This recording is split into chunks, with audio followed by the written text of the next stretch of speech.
பாண்டிச்சேரியில் மிஸ் பண்ணிடவே கூடாத ரொம்ப சக்தி வாய்ந்த ஜீவசமாதி இது. ஸ்ரீ ராம பரதேசி சுவாமிகள் ஜீவசமாதி. இப்போ நம்ம உள்ளார போய் நம்ம பார்ப்போம். ஐயா இன்னும் உயிராற்றலோட சமாதியில் இருக்காரு. ஐயா வாழ்ந்த போதும் இப்போ சமாதியில் இருக்கும் போதும் மக்கள் வாழ்க்கையில் பல அதிசயங்களை செஞ்சு காட்டியிருக்காரு. நீங்கள் எவ்வளோ கஷ்டத்தில் இருந்தாலும் அவநம்பிக்கை அடையாமல் ஒரு முறை இந்த ஜீவசமாதிக்கு வந்து உங்களுடைய மனக்குறைய ஐயா கிட்ட கோரிக்கையா மனமுழுகி சொல்லுங்க.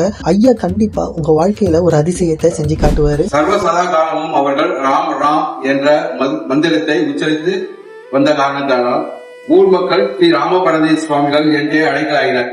2011 ஆண்டுல நான் வெளிநாட்டுல இருந்தப்போ 2011 செப்டம்பர்ல நான் இங்க வரும்போது அவரை தரிசிக்கலாம்னு சொல்லிட்டு இந்த கோயிலுக்கு வர்றதுக்கு ஏற்பாடு பண்ணிட்டு இருந்தோம்.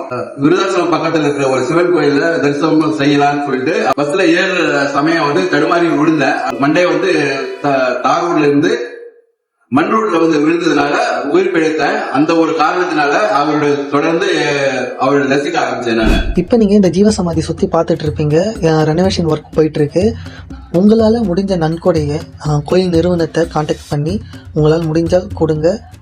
ஸ்ரீராம பரதேசி சுவாமிகள் ஜீவசமாதி கரெக்டா லொகேஷன் எங்க இருக்கு அப்படின்னா சுல்தான்பேட் சிக்னல் ஜங்ஷன்ல இருக்கு. ஸோ கண்டிப்பா இந்த பிளேஸை விசிட் பண்ணுங்க.